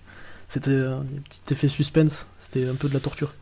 Exactement. Derrière, donc, on va avoir une bagarre avec Alonso Lopez qui va tout de suite essayer de prendre la tête, et Barry Baltus qui est bien placé, comme on parlait Rémi tout à l'heure, il est 6ème. Arbolino dans le bon groupe aussi, pour l'instant rien à signaler. On va avoir une grosse chute de Jake Dixon qui va se faire un petit peu pousser par Darren Binder. Il va prendre un gros volume. Alors, Jake Dixon il est assez sonné. Petit débat assez rapidement, Rémi, est-ce que Binder va être pénalisé et Dixon va le découper en interview? Est-ce que c'est justifié ou bon, il n'y a pas grand chose? Je pense qu'il y a de la frustration pour Dixon, c'est normal parce que il était à la maison et que niveau championnat peut-être qu'il y croyait encore un petit peu. Après, moi les images je les ai pas vues sur le contact des deux pilotes, donc compliqué de juger la gravité de l'action ou quoi que ce soit. Mais donc voilà, mais bon, c'est des situations qu'on voit souvent. Donc après, de toute façon, c'est la direction de course. Je n'ai même pas envie de regarder ce qu'elles prennent comme décision parce qu'à chaque fois c'est assez contesté et tout. Donc dans tous les cas, c'est comme ça. Dans tous les cas, les points il les récupérera pas, c'est sûr. Donc à partir de ce moment-là, mettre une pénalité à l'autre s'il veut, ça fera peut-être du bien à son ego, c'est tout, mais ça lui ramènera pas les points et c'est tout, quoi. Ça ressemblait un peu à ce qu'a fait Alonso à Sablos au Mugello. Alonso Lopez, pardon. Non, je suis pas d'accord. Ah bah vas-y. Je pense que, c'est pas du tout là. Il vient vraiment se poser sur lui, alors que avant au freinage, il est déjà à côté. Binder, il vient vraiment resserrer dessus. Autant il a pas trop à être la Binder, mais autant l'autre il sait qu'il est là et il referme dessus comme si l'autre il allait devoir s'effacer. On fait la course, à un moment donné, tu te fais sortir, puis après, s'il est frustré, fallait partir plus loin en qualification, quoi. Je pense que en plus il tape sur la proie facile Binder, c'est vraiment genre. Je pense que c'est n'importe qui d'autre, il dit pas la moitié de ce qu'il a dit. Il insulte de clown qui devrait être banni et tout. Que de toute façon c'est toujours pareil avec lui, que ce soit Moto 3, Moto 2. Mec, ce mec-là veut monter en MotoGP, il va se faire bousculer un peu, il va faire quoi? Il va aller crier Marc Marquez, c'est un assassin, de toute façon il fait ça tout le temps. Il y a toujours des boucs émissaires dans le championnat de toute façon. Non, mais je suis pas fan. Non, mais je trouve ça assez mesquin comme comportement pour le coup. Et, Non, après, c'est souvent quand les pilotes ils font ça, c'est la frustration sur le moment. Ah mais je suis d'accord Ils avec essaient toi. de Hein. mettre la pression Mais sur, c'est pas sur le mettre moment, la hein. pression, c'est vraiment Ouais. genre il rentre dans son box, il crie, il fuck tout le monde, il jette tout. Et c'est un moment bien après où il va chercher une interview derrière les box avec un mec, enfin, juste pour lui chier dessus, je trouve ça. Alors qu'en vrai, la frustration c'est de ton week-end avant. Je trouve ça dommage. Après, ouais, je suis d'accord avec toi sur le principe, c'est quand même compréhensible. Enfin, et puis comme dit Rémi, il y a beaucoup d'ego et tout. Enfin, après oui, il a peut-être été un peu loin d'interview, mais bon après au moins on a des trucs à dire, on n'a pas des pilotes tout lisses quoi. Il se passe des choses. Ouais, je suis d'accord avec toi, mais du coup on a des trucs à dire et c'est pas forcément positif pour le coup. Oui. Derrière, parce qu'il y a une course quand même qui continue, Aaron Canet va passer Fermin Aldeguer sous drapeau jaune. On est au 2e tour, mais c'est important. On reparlera de ça plus tard. On fait des fusils de Tchekhov dans ce podcast. Vietti. Ah, t'inquiète, je t'explique ça. Vietti et Ogura sont nulle part, c'est-à-dire 13e et 11e, et Sablos il est encore plus nulle part, mais il est 15e lui. Canet est très très bouillant, il prend la tête, et on va avoir un long lap pour Binder, comme on l'a dit suite à la chute avec Dixon. Arbolino va se mettre à dégringoler, il n'est pas du tout dans le rythme, et devant, Aaron Canet s'échappe, on va avoir une chute d'Alonso Lopez, pas vraiment étonnant, je sais pas si vous en pensez, mais c'est un mec qui est coutumier de ce genre de choses, Rémi. Ouais, mais pour moi, après, c'est un jeune pilote et honnêtement, je pense que ça peut être un prétendant au titre l'année prochaine. Donc, honnêtement, ça me dérange pas sur des saisons comme ça où il est capable de se mettre au tas. C'est sa 2e saison, première saison complète, parce que la dernière saison, il a fini, je crois. La première saison, l'année dernière, il arrive, il fait 13 courses. Ouais, il fait 13 courses, c'est ça. On fait une bonne saison quand même, mais pas à totalité non plus. Exactement. Ouais. Bref, pour moi, je m'en fais pas trop. Pour moi, il a la vitesse. Il va être là. C'est juste pour le team, c'est chiant parce que les pauvres, ils doivent payer pas mal de carénage et de pièces. Mais excepté ça, non. Moi, après, dans tous les cas, moi, au niveau Moto 2, le seul que je suis avec assiduité, c'est Manuel Gonzalez. Parce qu'il vient du Supersport et que on connaît bien du coup avec le GMT, parce qu'on s'est bien battu contre lui en Supersport. Donc je suis bien curieux de savoir jusqu'où il va monter. Il est dans le giron Yamaha, etc. Donc lui il m'intéresse pas mal. Et c'est surtout lui que je suis beaucoup et là j'ai l'impression qu'il y a un déclic qui est passé sur cette course-là. Là les essais, il y a eu des essais Moto 3, Moto 2 là, le lendemain de la course. Il a été en tête sur les 2 premières FP et les deuxièmes, je crois à 20 millième de la tête, il est 2e. Donc voilà, j'ai l'impression qu'il a trouvé un petit déclic sur le circuit de Silverstone. Et bon bref, moi c'est lui, mon petit chouchou, c'est lui quoi. Derrière du coup Aldeguer va remonter sur Aaron Canet et va le passer pour s'envoler, spoiler, hein, ils vont pas le revoir. On va avoir une bagarre Acosta-Canet pour savoir qui est 2e, mais Acosta va devoir céder sa place par trop de douleur, il arrive en béquille. Va vraiment falloir arrêter de faire du motocross, frérot. En fait les autres ils font du motocross pour s'entraîner l'été, lui il tape des backflips avec Travis Pastrana, je pense. Il revient tous les étés les péter en deux le mec. Donc va falloir faire un effort. On va avoir une victoire de Fermin Aldeguer, sa première en carrière, devant Aaron Canet qui lui n'a toujours pas gagné de course. 3e comme je l'ai dit Pedro Acosta, Joe Roberts 4, Manuel Gonzalez du coup 5e, Barry Malthus 6e, Sablos va faire une belle remontée et terminer 7e, Ayogura 8e, Sobkat Chantra 9e et Tony Arbolino va terminer assez loin, à savoir 10e. Rémi, qu'est-ce que tu as pensé de cette course et notamment de cette performance de notre ami Fermin Aldeguer? Ouais, c'est ça, moi c'est Aldeguer qui m'intéresse pas mal parce que en 2021, pardon, on a eu une saison compliquée avec le GMT et on avait regardé pas mal de pilotes pour remplacer Caricasulo et Debis qui s'étaient blessés ou qui étaient partis. Et moi je regardais pas mal dans ce championnat-là, le championnat d'Espagne à l'époque où il se battait avec Alonso Lopez justement. Ça n'avait pas pu se faire, mais dès le début, on sait que c'est le gros talent à suivre. Moi, je pense même qu'en termes de performance, il est capable d'être devant Pedro Acosta. Je pense vraiment qu'il peut être très très fort. Et donc voilà, il concrétise. Pareil, un peu comme Alonso Lopez, je les vois vraiment les deux ensemble. Ils sont battus en championnat d'Espagne en Moto 2. C'était les deux concurrents quand ils travaillaient. Ils étaient chez Speed Up en championnat d'Espagne. Ils se battaient ensemble. Pour moi, l'année prochaine, je vois les deux se battre ensemble pour le titre. Et honnêtement, peut-être une petite pièce sur Aldeguer parce qu'il a déjà battu Lopez sur le championnat d'Espagne. Et qu'en termes de talent pur, j'ai l'impression qu'il est légèrement au-dessus. Mais Lopez, il a grave surpris depuis son arrivée en Moto 2, donc c'est pas gagné. Et voilà, pour moi, il confirme. Et les deux, ils sont un peu sur leur chemin de construction de carrière pour avoir une année d'or l'année prochaine ou dans 2 ans, quoi. Yes. Maxime, un petit mot sur la course en général, sur ce que tu veux, Aldeguer ou autre chose? Aldeguer, ça fait plaisir de le revoir à ce niveau-là, parce que quand il est arrivé, Moi, je pense qu'il m'avait quand même assez marqué jusqu'à ce que Lopez arrive et que ça fasse un peu le contraste. Et puis, il avait eu quelques courses où ça s'était pas fait. Il avait vraiment beaucoup perf et il y avait eu quelques erreurs qui avaient gâché la fête. Là, il concrétise, c'est bien. Donc, ça fait plaisir parce que je pense que, comme disait Rémi, c'est un des plus gros talents et un de ceux qu'on attendait le plus en moto de cette année. Donc, ça va venir un peu pimenter et redistribuer les cartes, quoi. Peut-être pas pour le championnat, mais au moins sur quelques GP. Ça en fait un de plus qui peut venir jouer la gagne. Yes, moi je suis assez d'accord avec ça et j'aime bien cette petite prédiction de Rémi qui dit qu'on aura un affrontement Lopez-Aldeguer l'année prochaine. J'aime bien ça.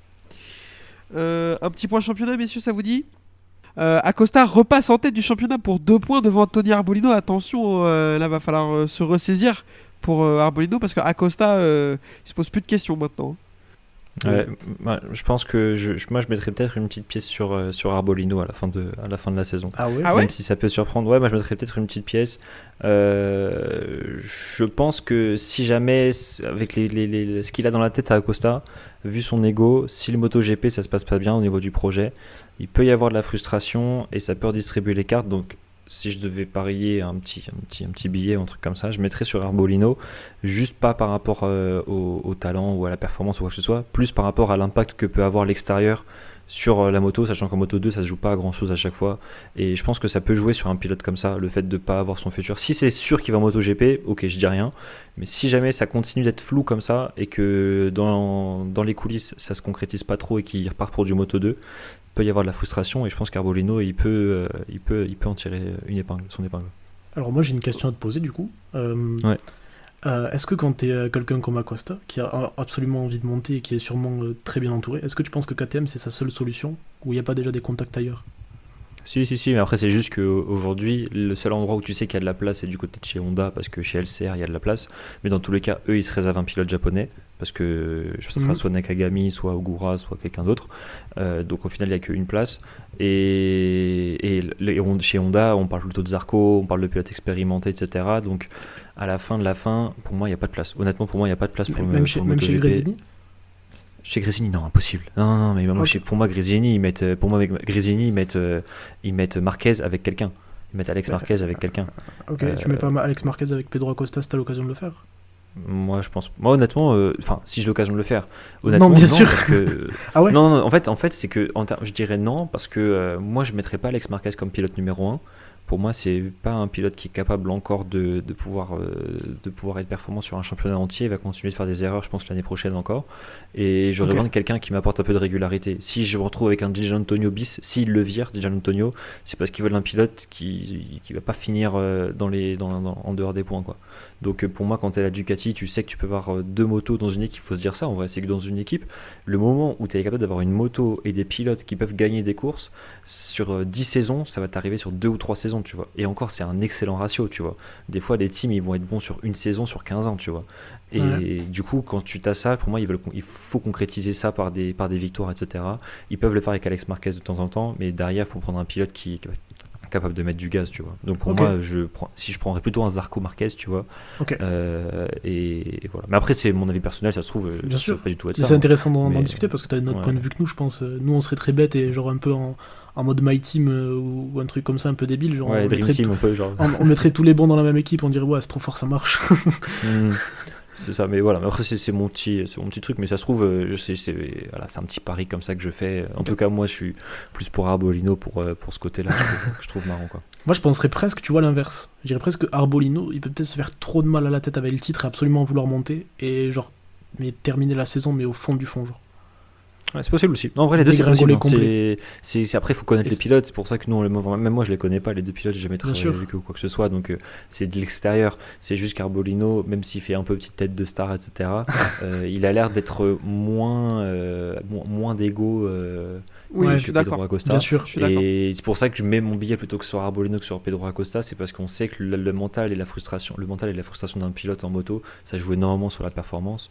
Et que pour moi, ça fait plus impacter un Pedro Acosta. Mais ça se trouve, lui, il arrive à très bien passer au-dessus de ça quand il met son casque et ça met du gaz et ça gagne. Hein. J'en sais rien, mais ça va être un vrai test pour les 2 pilotes dans tous les cas. T'as raison. Yes, c'était super intéressant. Je vous propose qu'on enchaîne avec le MotoGP, ça vous dit ? Let's go. Allez, c'est parti. MotoGP, donc, toujours à Silverstone, hein, ça n'a pas changé, il n'y a pas de problème. Pole de Marco Bezzecchi, qui lui, il fait le meilleur temps à 1 minute de la fin, et après il jette la moto dans le bac en disant « Ah, de toute façon, vous ferez pas mieux, maintenant vous n'avez plus le droit ». Donc ça, c'est vraiment une belle technique. Zarco, 9ème, et Fabio Quartararo, 22ème dernier, c'est catastrophique, ça lui était jamais arrivé dans sa carrière en MotoGP. Dans les petites catégories, je ne sais pas, mais je crois pas. Derrière la course sprint, je vais pas vous la détailler parce que ce sera trop long. Sinon, elle va se dérouler en pneu pluie sur une piste séchante. On va avoir un all shot de Bezzecchi et un Miller très saignant. Zarco va démarrer prudemment, mais va remonter tout le monde pour terminer 4ème. On va avoir une victoire de Alex Marquez devant Bezzecchi et Viñales. Et Quartararo gagnera une place et terminera 21ème. Rapidement, messieurs, cette course sous la pluie, c'était quand même assez sympa. Rémi. Ouais, moi j'ai vraiment bien aimé. Je l'avais fait en plus sur Twitch. J'avais regardé sur Twitch avec 3-4 mecs, pas plus, parce que c'est pas encore grand monde. Ça va venir, ça va venir. Ça veut dire, mais en tout cas c'était très cool. J'ai bien aimé, surtout que bon, le seul truc qui est dommage, c'est que j'étais surpris de voir tout le monde partir en pneu pluie et d'avoir personne en intermédiaire ou de prendre le pari des slicks. Parce que honnêtement, je pense qu'il y aurait pu avoir de l'intermédiaire qui se mettent sur la piste, parce que c'était très très sec dès le début quand même. Et c'était une course qui était bon, voilà, je pense qu'on n'en verra pas comme ça dans la saison parce que en fait ils ont roulé sur le sec avec des pneus pluie au final, quoi. Ouais. Donc voilà, mais c'était une course qui était hyper cool. C'est qui derrière? Attends, c'est Bezzecchi qui remonte très fort sur Bagnaia? Non, c'est Sur Alex Marquez. Ouais, c'est sur Alex Marquez, Ouais, c'est ça. sur la fin, ouais. Et bon, bah voilà, c'était très cool, honnêtement. Moi, j'ai bien vibré jusqu'à la fin. Zarco, c'était très bien aussi. Je pense que c'était compliqué de faire mieux. Il avait raison de partir prudemment. En vrai, mieux vaut finir 4ème comme ça que. Attends, 3ème ou 4ème il finit? 4ème que de se mettre par terre au début. Donc voilà, pour moi, c'était une course qui était hyper sympa. Et voilà, mention spéciale à Morbidelli qui termine très très loin alors qu'il était bien placé. On lui fait la bise.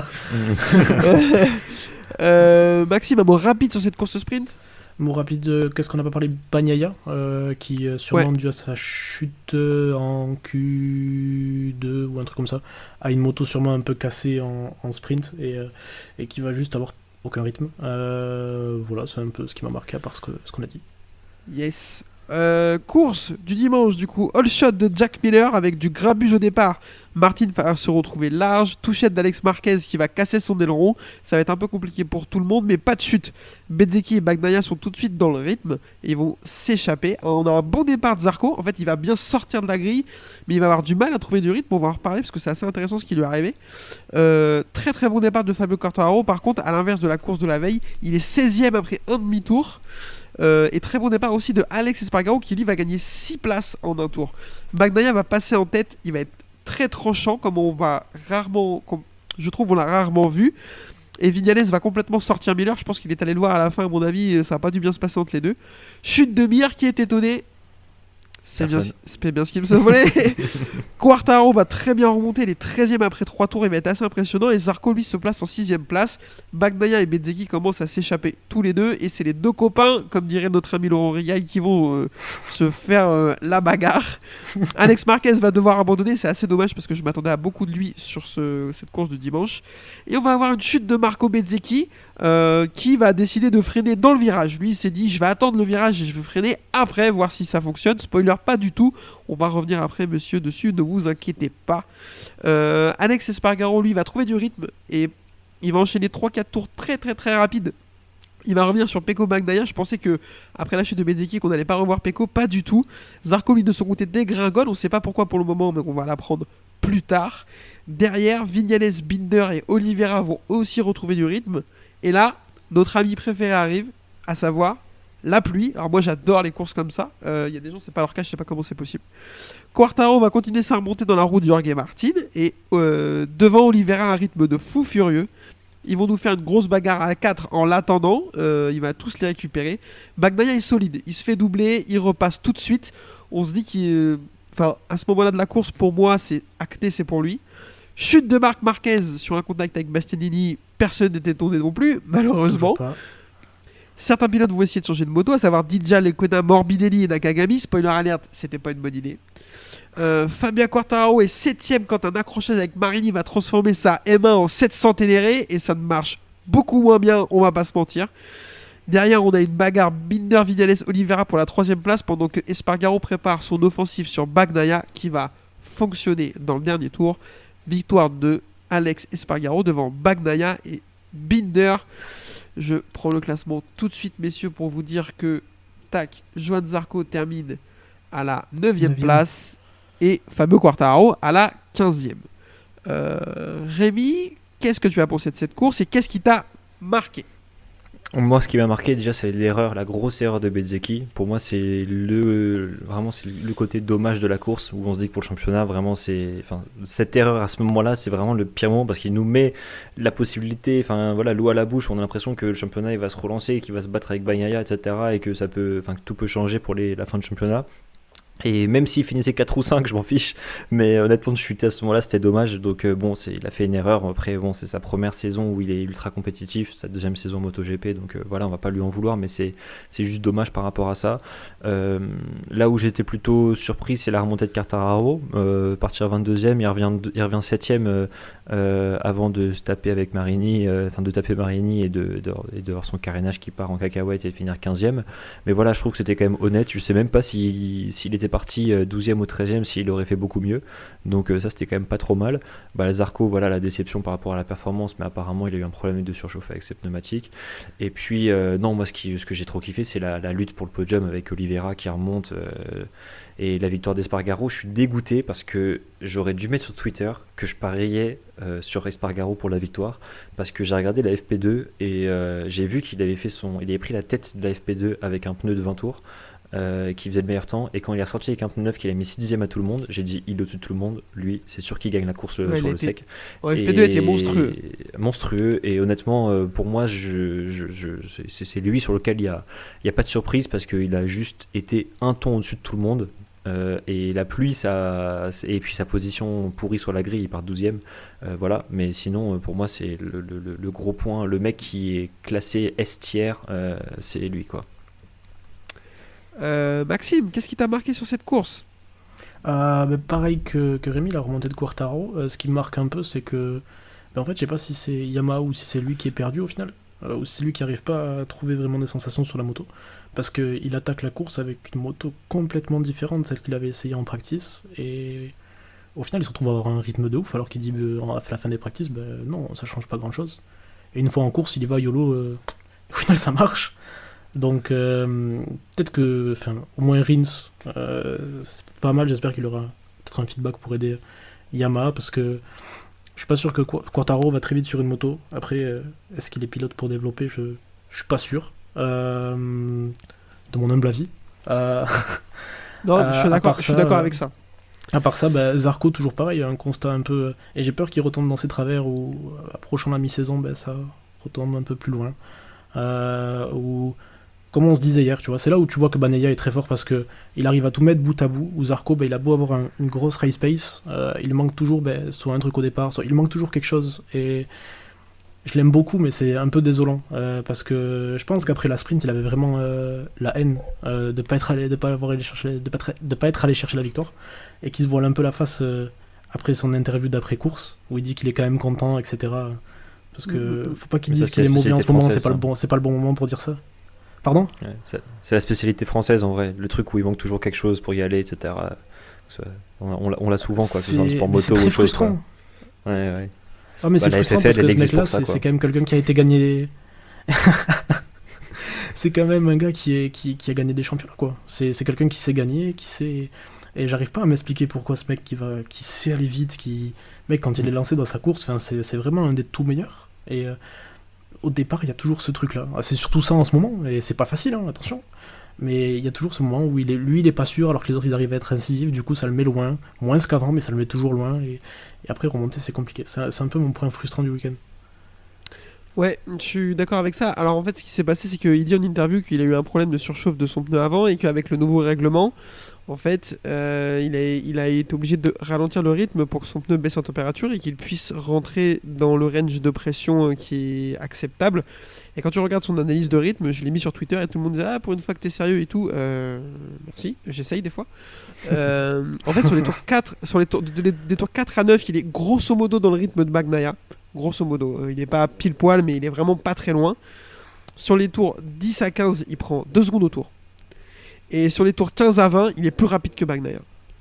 Donc vraiment comme si il avait commencé à lancer sa course à partir du tour 4, qu'il avait été obligé de couper après parce que sinon, en termes de règlement, il y était plus, il aurait pu se faire déclasser. Et que quand son pneu était redescendu dans des valeurs acceptables, là il avait remis le gaz qu'il avait et il était de nouveau rapide. Donc il n'aurait pas gagné la course, je ne suis pas en train de dire qu'il aurait mis 2 secondes à tout le monde, mais sans ce problème, alors ce problème il est peut-être lié à un choix de pneus discutable, etc. J'en doute pas, y a pas, mais sans ce problème, potentiellement il est dans le premier groupe, quoi. Pour moi. Je pense qu'il y a 2 choses à prendre en compte. C'est de 1, les gens de devant ont mieux géré leurs pneus avant que lui, du coup. Ouais. Et de 2, la fin de course est moins interprétable. Je suis pas français, mais c'est pas grave. Moins voué à l'interprétation que ça. Parce que tout simplement, à la fin, Bagnaia, il a une pression, il doit défendre et ils s'attaquent tous. Alors que lui a piste libre et son pneu a bien refroidi, de ce que je comprends. Donc, je suis pas si sûr. Je pense que vraiment, dans son choix d'avant-course et dans sa gestion du pneu, je veux pas jeter la pierre, attention, mais il a été moins bon que les autres, tout simplement. Parce que la course, c'est pas juste genre aller vite et faire des temps autour. Au final, c'est là qu'on se rend compte que vraiment tout mettre à bout, c'est compliqué. C'est gérer sa pression des pneus, faire le bon choix au départ, être incisif, etc. Yes. Je voulais juste qu'on fasse. Enfin, je suis d'accord sur Zarco, il n'y a pas de souci. Et je suis d'accord avec ce que tu disais tout à l'heure, c'est qu'on comprend pas ce qu'il y a, pourquoi il n'arrive pas à tout mettre bout à bout, et parce qu'il y a tout ce qu'il faut. Donc, on espère que ça va venir. Son avenir en dépend. Je voulais qu'on refasse un petit point vite fait sur Monsieur Enea Bastianini, qui est revenu de blessure maintenant il y a quelques courses et qu'on ne voit pas. Que ce soit en séance d'essai, etc. ou en course, on ne le voit pas beaucoup. Il va terminer cette course nulle part, vu qu'il va tomber, c'est être percuté par Marc Marquez. Mais on va pas le voir du tout, que ce soit du week-end en qualif, en course et tout, il est nulle part. Rémi, comment tu analyses sa saison? Alors, on sait qu'il y a la blessure en début sur la première course sprint au Portugal. Est-ce qu'on peut tout mettre sur le dos de la blessure ou est-ce qu'il y a un peu plus que ça? Pour l'instant, c'est compliqué parce que voilà, on va le laisser le revenir tranquillement, même s'il y a eu la pause, etc. On perd forcément un peu le rythme quand on s'arrête. Enfin, pour certains pilotes, en fait, ça dépend des pilotes. Il y a des pilotes qui peuvent chuter en FP1 comme Marquez et faire la pole tout de suite après. Enfin, oui. Bref, ça peut arriver. Il y a des pilotes qui ont besoin de plus de temps pour se remettre en confiance. Dans tous les cas, comme il s'est blessé un certain temps, assez longtemps, que tout se joue mi-saison pour l'année suivante, etc., on ne peut pas lui retirer le guidon officiel de l'année prochaine. Mais si il continue comme ça et que l'année prochaine ça continue comme ça, pour moi il perd son guidon officiel et c'est fini, quoi. Donc c'est juste que c'est pas performant, c'est pas ce qu'on attend de la Ducati officielle, c'est pas ce qu'on attend de la Ducati tout court. Donc voilà, c'est pour l'instant, je trouve qu'il n'y a pas grand chose à dire parce que ça reste sa première saison sur la moto officielle, il s'est blessé rapidement. Bon, voilà, quoi. Mais de ce qu'il a montré chez Pramac, Gresini, pardon, c'était quand même très très bien. Donc pour moi, tu peux pas lui retirer tout de suite. Tu as besoin de lui laisser un petit peu de temps. Et ça passe par là, par des moments, quoi. Donc je m'en fais pas trop, mais j'espère juste pour lui qu'il arrivera à jouer pour la victoire au moins une course dans la saison et finir sur le podium à quelques reprises. Sinon, l'année prochaine, il va direct commencer avec la pression, quoi. C'est difficilement mieux résumable. Maxime, est-ce que tu as un avis là-dessus? J'approuve. Ouais, en plus, moi c'est un pilote que j'attendais beaucoup et que j'avais envie de voir perf sur la Ducati et rentrer un peu dans la tête de Bagnaia. Bon, c'est dommage, mais ouais, je suis un peu comme toi, Rémi, je suis pas trop inquiet pour le moment. Je pense que ça va revenir. On va attendre un petit peu, quoi. En plus, fracture du scapula, apparemment, c'est très compliqué potentiellement. Enfin, surtout avec c'est l'omoplate, quoi, en gros. Ouais, avec les efforts qui font là-dessus. Est-ce qu'il y a d'autres sujets que vous voulez aborder sur cette course de Silverstone, messieurs? Peut-être Oliveira, qui, quand il est à 100%, redevient un contender pour la victoire. Ça dépendra des week-ends sûrement, il sera pas bon à chaque fois. Et l'Aprilia, je pense que c'était un package qui allait bien, parce que ce week-end l'Aprilia était vraiment vraiment très impressionnante, très la stable, course d'une stabilité, mec, mais c'est la course de la saison où elle a été le plus forte. Là, les 4 sont dans le top 10 et pour non, que Raúl Fernandez soit dans un top 10, c'est incroyable. Je suis pas sûr parce que déjà Raúl Fernandez il est dans le top 10 parce qu'il y a des gens qui tombent et des gens qui s'arrêtent au stand, Bien sûr. sinon il y est pas, et Et je pense que elle a été forte en Argentine aussi, la Aprilia. On oublie, mais et je pensais que ça allait être le même week-end où au final avec la pluie on n'allait pas les voir alors qu'ils étaient super forts. Mais je trouve qu'elle est d'une stabilité en virage absolument folle. Elle a une capacité à enchaîner, à rester stable et à avoir une traction en sortie de virage qui est incroyable, et rien que de visuel je la trouve super impressionnante. 100% d'accord avec ça. Est-ce que Rémi, tu veux revenir sur cette Aprilia ou est-ce qu'on on fait un point classement? On peut faire un point classement, vas-y.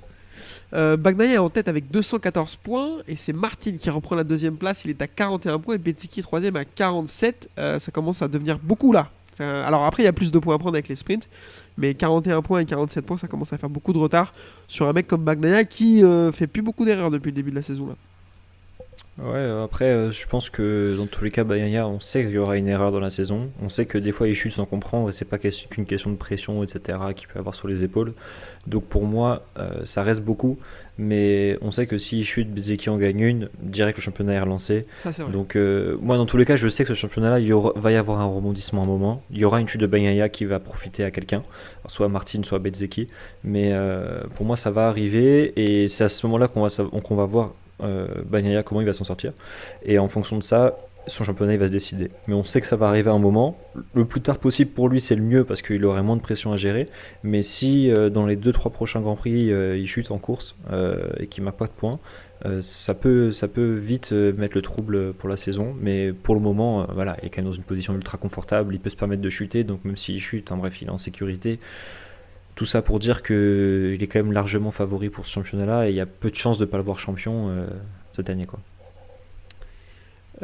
Maxime, un petit mot sur le classement, dis-nous tout. Assez d'accord, hein. De toute façon Bagnaia, même si j'ai l'impression qu'en fait même s'il tombe maintenant, il est capable de faire carton plein le week-end d'après et reprendre autant d'avance, donc il est en train de se construire une grosse confiance là, je pense. Après ça peut très vite tomber, hein. On le connaît, mais je pense qu'il est bien là, et puis surtout que Bezzecchi, faut pas trop lui en tenir rigueur, quoi, parce que on l'attendait pas à ce niveau là du tout. C'est que du bonus pour lui, deuxième année il joue le titre sur une moto qui est pas du site en plus, donc non, rien d'étonnant pour l'instant sur le MotoGP. Yes, je suis d'accord avec vous, je vais pas vous paraphraser, et puis cet épisode est bien trop long, il va être temps de conclure. Du coup je vous remercie, je te remercie particulièrement Rémi d'être passé, d'avoir accepté l'invitation. Mais merci à vous, c'est trop cool en vrai, j'ai kiffé. J'allais dire, on espère que tu as passé un bon moment, parce qu'on a une petite tendance à faire peur aux gens, donc on espère que c'est pas le cas. Non, pas de problème. Ça va, c'est ok. On te souhaite de bonnes chances dans tes activités diverses dont tu nous as parlé au début de l'épisode, et on va linker ta chaîne Twitch, surtout on va retweeter à balle quand tu seras en live. On espère ça fait plaisir, merci beaucoup. On espère que tu nous inviteras dans tes live Twitch quand tu auras 15 000 viewers et que tu passeras chez Squeezie, etc. quoi. Ouais, écoute, j'espère, mais depuis Jack, quand j'en ai 10, je t'invite, t'inquiète. Ça marche, pas de soucis. Merci Maxime. Mais bon, toi t'es là tout le temps, donc je te remercie tout le temps, y a pas de problème. Avec plaisir mec, merci à toi, merci à Rémi d'être passé. Je finis quand même. Non, merci à Rémi d'être passé, c'était super intéressant, super avis, le mec est trop à l'aise, trop fort. Merci. Voilà quoi. On vous rappelle, pour nous écouter, Spotify, Deezer, Apple Podcast et YouTube, et pour nous suivre, Twitter et le groupe Facebook Leadership du MotoGP. Une nouvelle fois, merci messieurs. Rémi, tu reviens quand tu veux, et on se retrouve dans 2 semaines pour Spielberg. Et ce coup-ci, j'y vais pas, donc il n'y a pas de piège. À plus tout le monde, ciao, merci. Allez, salut, merci beaucoup. Salut.